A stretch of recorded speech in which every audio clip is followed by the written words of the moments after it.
Alright, so that should be everything recording. So we're gonna do a clap sync at a 3 and a 2 and a 1 and a... That looked pretty good. And then we do a regular old syncy sync. And 1, 2, 3. 1, 2, 3. 1, 2, 3. 1, 2, 3. Double check my location. I'm a little off maybe, but it should still work. So that's all that matters. Didn't put my mic in the right place.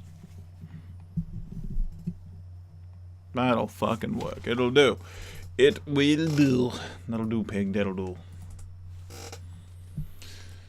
Alright, hey guys, it's Burt here from Soft Tubes, and today we have another... I don't want to call this a trailer reaction. I guess it's kind of a trailer, but it's a reaction anyway. It's for the Marvel Studios Avengers Endgame to the End promotional video thing. I actually don't know what this is. Basically, I just saw it and figured, hey, why not? Endgame's coming up. I am super hyped. I reckon a lot of you are super hyped. Let's all just be hyped. Hopefully this doesn't spoil anything. I doubt it will, but you never know. There are a lot of spoilers out there now, so you gotta be careful. But anyway, let's jump right into this and see what this is. Heroes. Who's that? It's an old-fashioned notion. Fury. How the fuck did I know that? A visionary. Ah, it's like a retrospective. Ensuring freedom around the globe. Oh. To the nation. Oh, shit. A hero to the world. God. The beacon of hope, shining out across the Such a stars. good movie. Not that one so much. I look around at us. You know what I see? A bunch of a-holes. Possibility. You think you know how the world works? The world is changing. Oh, Black Panther. We need God. heroes.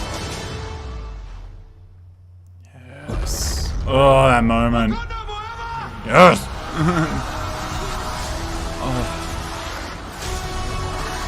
Oh, fucking put it in. Our very strength Fuck. invites challenge. Challenge incites conflict. Conflict breeds catastrophe. The thing isn't beautiful because it lasts.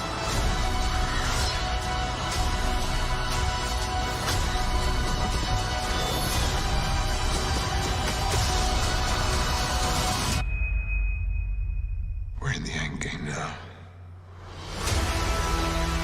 Oh, it is so close. Before we're done, we still have one promise to keep. If we can't protect the Earth, you can be damn sure we'll avenge it. Oh my. Oh. Whatever it takes.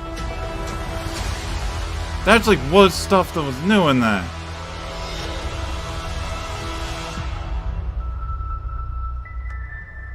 Oh. Oh my god, I still don't know where that last place is. I saw someone suggest it's where the Power Stone was. Oh fuck, what was the name of that place? I hate it. I hate that I can't remember things when I need to. Shit. The Star-Lord was,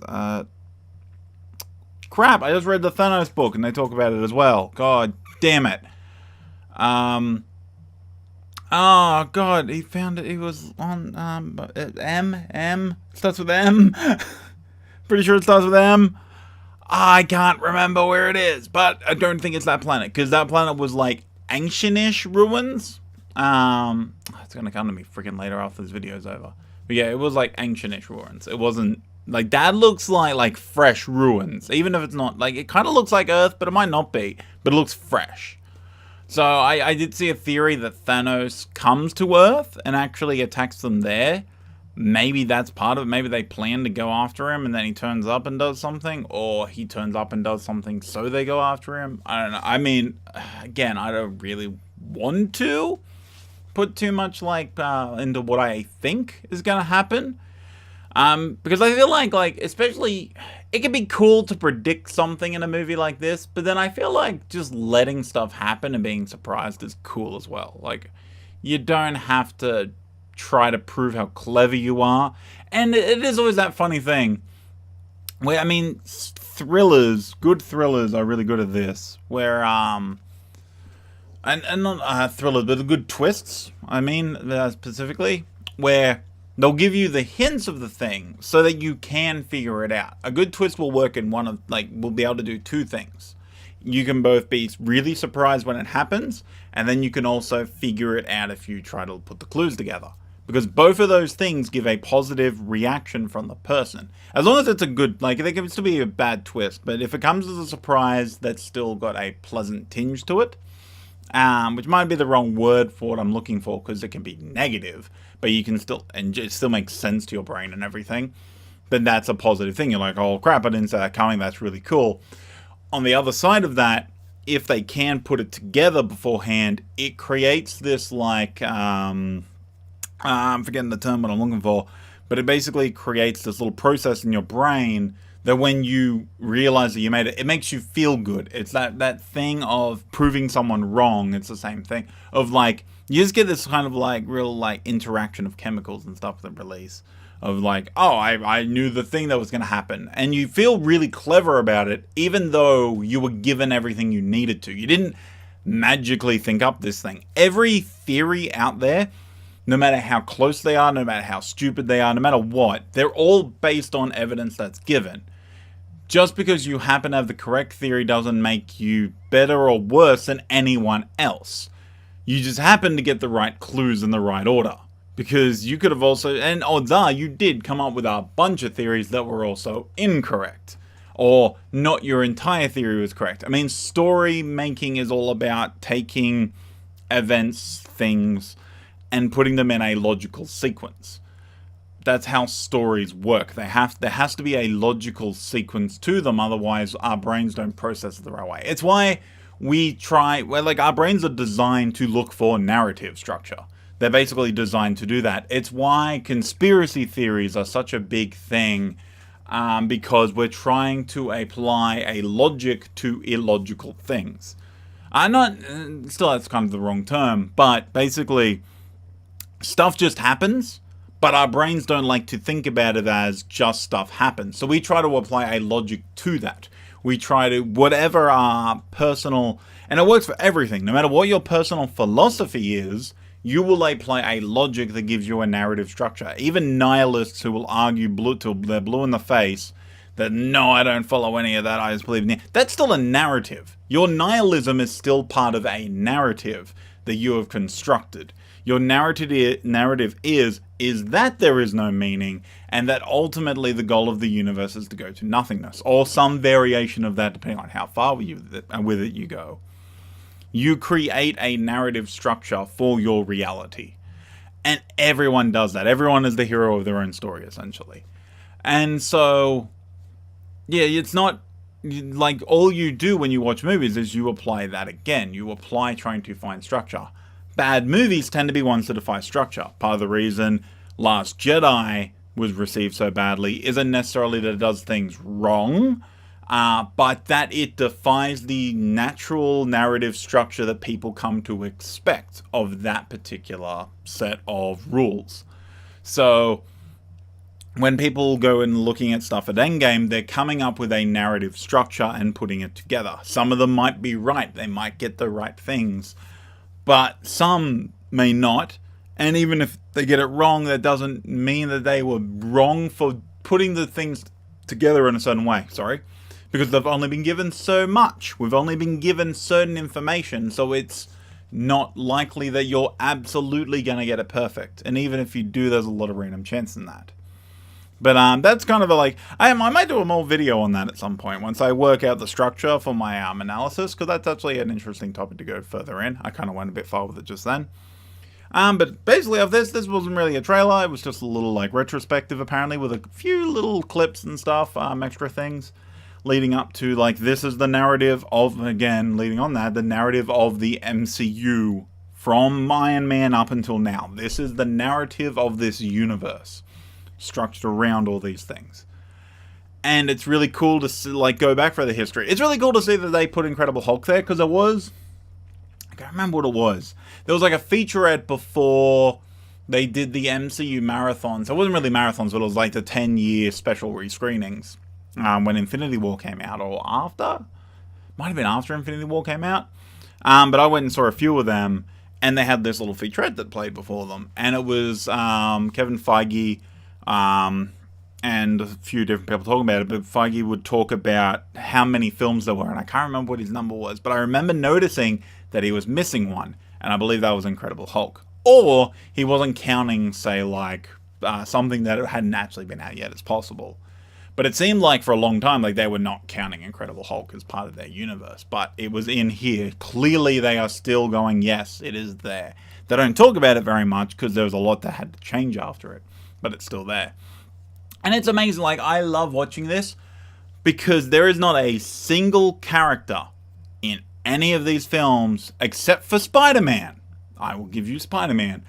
Because that actually is one. Spider-Man is literally the only character here, out of all of these characters that they showed, that was well known before Iron Man. This is the incredible thing about the MCU for me. Like, okay, yeah, Spider-Man, like, the films were based on the like, people have known about Spider-Man for years because of cartoons and stuff from the 60s and stuff. Like, Captain America had a cartoon in the, like, I can't remember when, I think it was like the 50s, 40s, it was pretty early. And it was basically just, like, motion comics, essentially. From what I've seen of it. I haven't actually watched a lot of it. But it never really took off. There were certain things took off. Like Batman in the 60s took off. So there's certain things that like a lot of these characters didn't have anything to attach to. Most of what you would have known of Iron Man before now would have been the 90s animated show. Where he was a bit of just...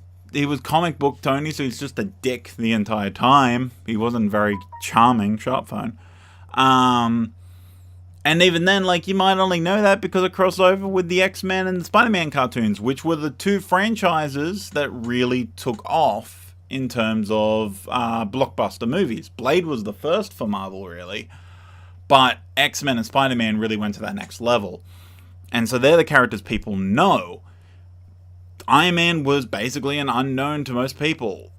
Hulk was kind of well known because of the movies, like, but people didn't really like Hulk wasn't heaps up there, but he was known, I guess. But then you get Captain America, Thor, Black Panther, Ant-Man, the Guardians of the Galaxy, Doctor Strange, Black Widow, Hawkeye. Like, these are all people that most people, like, characters most people didn't know, had no idea about. They were like nothing, essentially, like 10 years ago, 11 years ago. There were nothing characters, some of them very recently, and how people care about those characters. And that's an incredible thing to me. It's really, like, I have a bias towards the Marvel Studios films, but it's amazing to me what they have built in such a short time. They have been so successful on so many levels. Like, they have done things that creators dream of doing for all of their lives, and they did it in such a short period.